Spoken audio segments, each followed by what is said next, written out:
करीब आ। वो अभागी बॉलीवुड एक्ट्रेस जिसका करियर देवानंद के चक्कर में तबाह हो गया। 70 के दशक का एक मशहूर चेहरा, एक बहुत ही नामी फिल्मी खानदान की वो लड़की जिसने कुछ बड़ी ही शानदार फिल्मों में काम किया और जब चाहा बड़ी बड़ी फिल्में बिना किसी झिझक के ठुकरा दी। फिल्म इंडस्ट्री का भुलाया जा चुका वो नाम जिसकी बुआ किसी जमाने में भारतीय फिल्म इंडस्ट्री की सबसे टॉप एक्ट्रेस थी। अपने होठों की बंसी बना ले मुझे मेरी सांस। नमस्कार दोस्तों, मैं हूं विकास सिंह और आप देख रहे हैं फ्लैशबैक मोमेंट्स। और आज हम बात करने जा रहे हैं जाहिदा हुसैन की।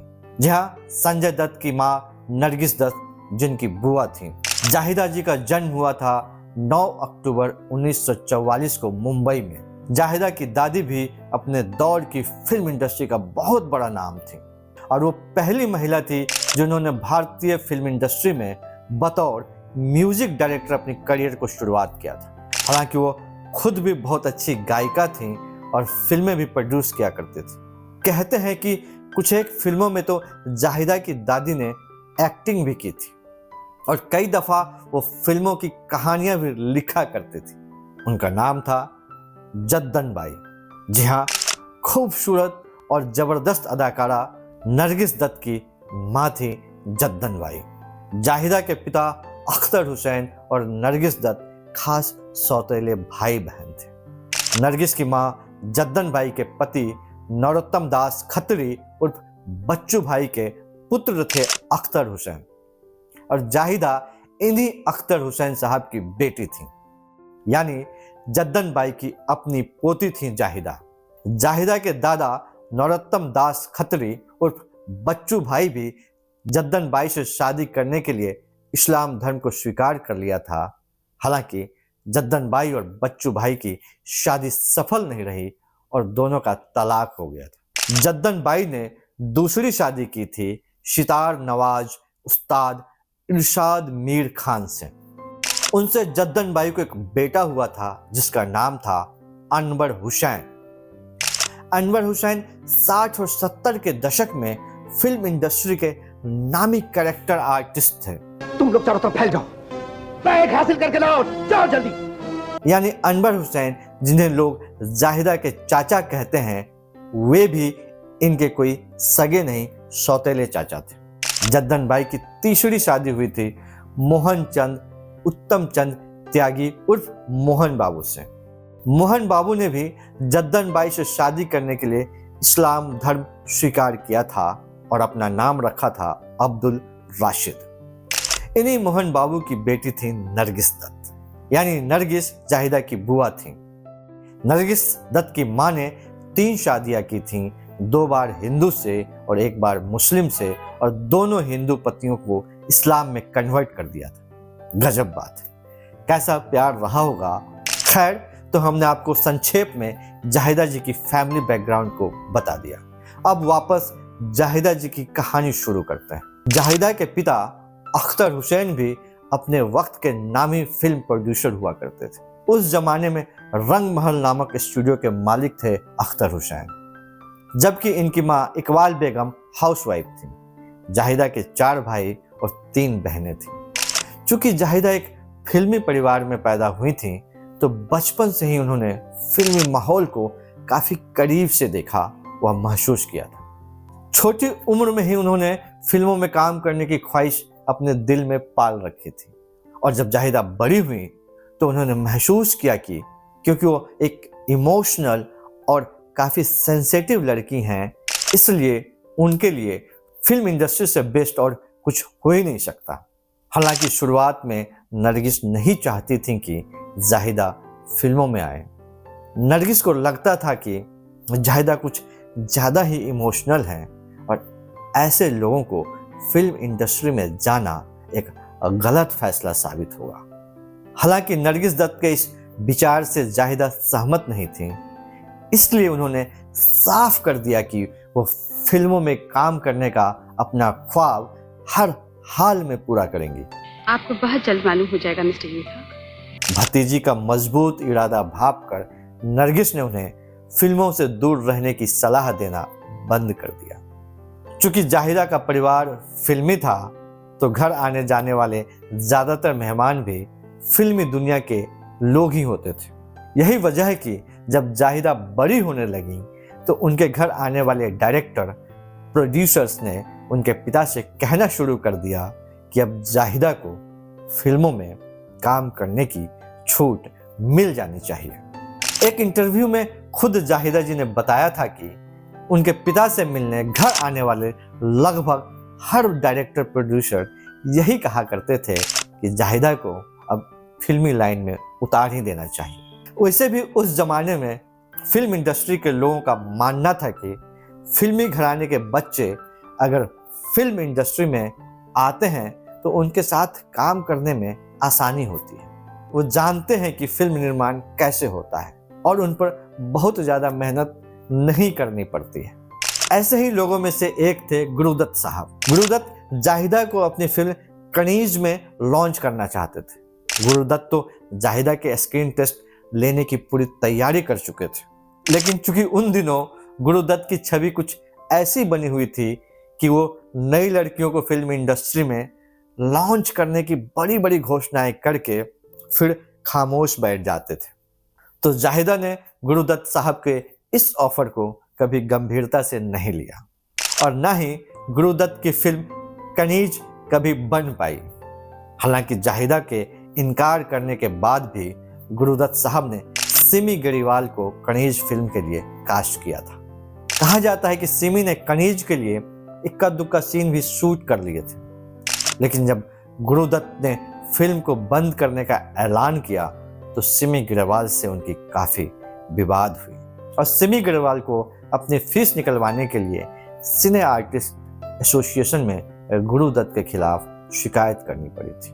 खैर चलिए अब जाहिदा जी की कहानी पर वापस आते हैं। तो हुआ यूं कि जब प्रोड्यूसर्स और डायरेक्टर जाहिदा को फिल्म में काम करने के बात करने लगे और इनके पिता अख्तर हुसैन से कुछ ज्यादा ही प्रेशर देने लगे तो एक दिन उन्होंने खुद ही जाहिदा से कहा कि किसी दिन फ्री टाइम होकर तुम हमारे स्टूडियो आ जाओ, वहां अपना एक फोटो सेशन करा लो। दरअसल अख्तर हुसैन जानना चाहते थे कि आखिर क्यों फिल्म इंडस्ट्री के लोग जाहिदा को फिल्म में देखने के लिए इतने उत्सुक हैं। उस वक्त जाहिदा की उम्र महज 15-16 साल की ही थी। पिता के कहने के मुताबिक एक दिन जाहिदा जी स्टूडियो पहुंच गई। वहीं उनकी मुलाकात उस वक्त के नामी सिनेमेटोग्राफर फली मिस्त्री और डायरेक्टर राज खोसला जी से हुई। फली मिस्त्री ने जाहिदा की कुछ तस्वीरें उतारी और फली मिस्त्री को जाहिदा की वो तस्वीरें काफी पसंद आई। अगले दिन सुबह उन्होंने जाहिदा के पिता से कहा कि एक नई फिल्म बन रही है जिसका नाम है साजन की गलियां। जाहिदा को उसमें हीरोइन का रोल मिल रहा है, तुम कहो तो मैं प्रोड्यूसर से बात कर लूं। अख्तर हुसैन ने वो ऑफर स्वीकार कर लिया, लेकिन अफसोस बजट की कमी की वजह से वो फिल्म कभी बन नहीं पाई। उसके बाद कई दिन गुजर गए, जाहिदा को कोई नया ऑफर नहीं मिला। समय बीतता गया और एक दिन जाहिदा रात और दिन नाम की फिल्म की शूटिंग देखने गई थी। उस फिल्म में जाहिदा की बुआ नरगिस दत्त काम कर रही थी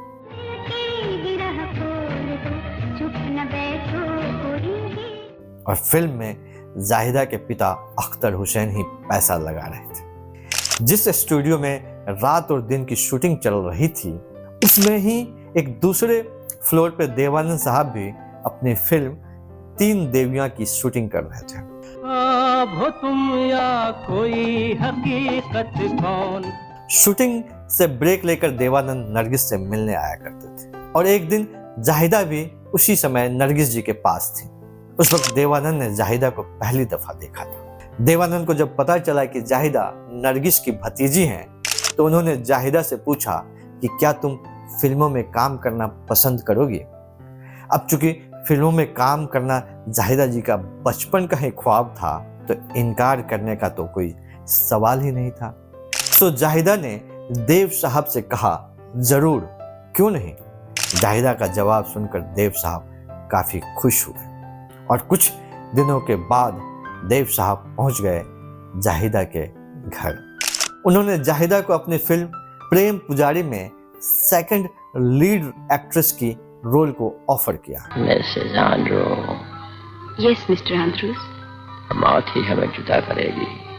प्रेम पुजारी से ही देवानंद बतौर डायरेक्टर अपनी एक नई पारी की शुरुआत करना चाह रहे थे। जाहिदा ने जब अपना रोल सुना तो उन्हें वो काफी पसंद आया और उन्होंने प्रेम पुजारी में काम करने के लिए हामी भी भर दी। फिल्म की शूटिंग शुरू हुई और दुनिया के कई देशों में इस फिल्म के लिए जाहिदा को देवानंद व फिल्म यूनिट के साथ ट्रेवल करना पड़ता था। यह जाहिदा की पहली फिल्म थी, लेकिन काफी मेहनत करने के बावजूद भी प्रेम पुजारी की शूटिंग कंप्लीट करने में देवानंद को बहुत वक्त लग गया। इसी बीच डायरेक्टर एल.वी. लक्ष्मण ने जाहिदा के पास अनोखी रात फिल्म का ऑफर ले आए। उस फिल्म में संजीव कुमार और परीक्षित साहनी थे और फिल्म के डायरेक्टर थे असित सेन, जो काफी बड़े डायरेक्टर थे। जबकि फिल्म की कहानी लिखी थी ऋषिकेश मुखर्जी ने, जाहिदा ने अनोखी रात को साइन कर लिया। प्रेम पुजारी की शूटिंग तो हालांकि रुकी हुई थी, इसलिए जाहिदा ने अनोखी रात की शूटिंग शुरू कर दी। शूटिंग कंप्लीट हुई और साल 1968 में अनोखी रात रिलीज हो गई। के रानी बेटे राज करेगी। जबकि जाहिदा जी की साइन की हुई पहली फिल्म यानी देवानंद की प्रेम पुजारी अनोखी रात के रिलीज होने के 2 साल बाद यानी 1970 में रिलीज हुई। लेना होगा जन्म हमें। अनोखी रात तो बॉक्स ऑफिस पर एवरेज ही रही, लेकिन प्रेम पुजारी की खूब चर्चा हुई। जाहिदा के किरदार और उनके काम को काफी पसंद किया गया। हालांकि प्रेम पुजारी फिल्म के साथ काफी कंट्रोवर्सी भी हुई थी, लेकिन उस कंट्रोवर्सी की बात हम फिर किसी दिन करेंगे। फिलहाल बात करते हैं उन कुछ फिल्मों की जो देवानंद साहब के लिए जाहिदा जी ने ठुकरा दी थी। और जाहिदा जी ने ये फिल्में ठुकराने का फैसला क्यों लिया था, तो बात कुछ यूं थी कि प्रेम पुजारी के रिलीज होने के बाद जाहिदा नवकेतन फिल्म्स की न्यू सेंसेशन बन गई थी। नवकेतन फिल्म की उस जमाने में बहुत बढ़िया रेपुटेशन था। जाहिदा को भी नवकेतन फिल्म से जुड़ने के बाद बहुत प्यार और दुलार मिल रहा था। इसलिए जब सुशील मजूमदार जाहिदा के पास लाल पत्थर फिल्म का ऑफर लेकर गए तो जाहिदा ने वो ऑफर ठुकरा दिया। हालांकि जाहिदा ने यह भी कहा था कि उस फिल्म के एक सीन में राजकुमार अपना कुत्ता उनके ऊपर छोड़ने वाले थे, इसलिए उन्होंने उस फिल्म में काम नहीं किया था। उन्होंने डायरेक्टर से सीन बदलने को कहा भी था, लेकिन जब डायरेक्टर नहीं माने तो जाहिदा ने फिल्म में काम करने से मना कर दिया। उसी दरमियान जाहिदा जी को जितेंद्र की हमजोली भी ऑफर हुई थी, लेकिन उन्होंने उसे भी ठुकरा दिया। बाद में हमजोली में लीना चंद्रवाकर ने काम किया था। और एक और फिल्म थी जो काफी बड़े बजट की फिल्म थी, लेकिन जाहिदा जी ने उस फिल्म को इसलिए ठुकरा दिया क्योंकि उसमें एक बिल्ली को उन्हें गोद में लेना था। जबकि जाहिदा को कुत्तों के साथ साथ बिल्लियों से एलर्जी थी, इसलिए इतनी सारी फिल्में ठुकराने की वजह से लोग जाहिदा से चिढ़ने लगे थे। कुछ लोग तो जाहिदा को सबक सिखाना चाहते थे। उनमें से एक थे फिरोज खान साहब। जाहिदा के करियर की तीसरी फिल्म थी देवानंद साहब के साथ गैम्बलर। वहीं गैम्बलर, जिसका गीत चूड़ी नहीं ये मेरा दिल है, आज भी बहुत लोकप्रिय है। चूड़ी नहीं है मेरा दिल है। लेकिन ये फिल्म कुछ खास कमाल नहीं कर सकी। इस फिल्म के बाद जब देवानंद ने हरे रामा हरे कृष्णा फिल्म पर काम किया तो उन्होंने उस फिल्म में जाहिदा को अपनी बहन जेनिस का रोल ऑफर किया। जाहिदा तो ये रोल निभाने के लिए लगभग तैयार हो चुकी थी, लेकिन उनके बहनोई अमरजीत, जो कि खुद भी एक डायरेक्टर थे, उन्होंने जाहिदा से कहा कि लोग तुम्हें देवानंद की हीरोइन के रूप में देख चुके हैं, उनकी बहन के रूप में तुम्हें लोग स्वीकार नहीं कर पाएंगे और तुम्हारा करियर खत्म हो जाएगा। बहनोई की बात मानते हुए जाहिदा ने हरे रामा हरे कृष्णा फिल्म छोड़ दी और फाइनली ये रोल गया जीनत अमान के पास। हरे रामा हरे कृष्णा के बाद देवानंद अपनी दुनिया में बिजी हो गए। जाहिदा को भी फिल्मों के ऑफर्स मिलने बंद हो गए। बड़ी मुश्किल से उन्हें तीन चोर फिल्म 1971 में और प्रभात 1973 में मिली, लेकिन दोनों ही फ्लॉप हो गई। इससे जाहिदा जी का हौसला टूट गया। उन्होंने अपने प्रेमी और बिजनेसमैन केसरी नंदन सहाय से शादी कर ली। हालांकि शादी के बाद जाहिदा जी शिकवा जो कि 1974 में आई थी और नीलिमा जो कि 1975 में आई थी, इस फिल्म में भी दिखी, लेकिन यह उनके करियर का अंत ही साबित हुआ। पारिवारिक जीवन की बात करें तो केशरी नंदन सहाय और जाहिदा के 2 बेटे हैं, नीलेश सहाय और ब्रजेश सहाय। इनका बेटा नीलेश सहाय फिल्म इंडस्ट्री में काफी एक्टिव हैं, हालांकि उनका करियर अभी तक कुछ खास नहीं रहा है। नीलेश सहाय ने 2011 में गणेश आचार्य की एंजल फिल्म में एक्टिंग की थी। वो फिल्म के लीड हीरो थे, लेकिन फिल्म फ्लॉप हो गई थी। 2021 में नीलेश ने फिर वापसी की, लेकिन इस दफा भी वो फिल्म को छोड़कर डायरेक्शन के क्षेत्र में आए। उन्होंने स्क्वेड नाम की एक फिल्म लिखी और उसका डायरेक्शन भी किया। इसे हाथ नहीं लगाना चाहिए था। जाहिदा के दूसरे बेटे ब्रजेश के बारे में कोई खास जानकारी नहीं मिल पाई। फिर आया साल 2002।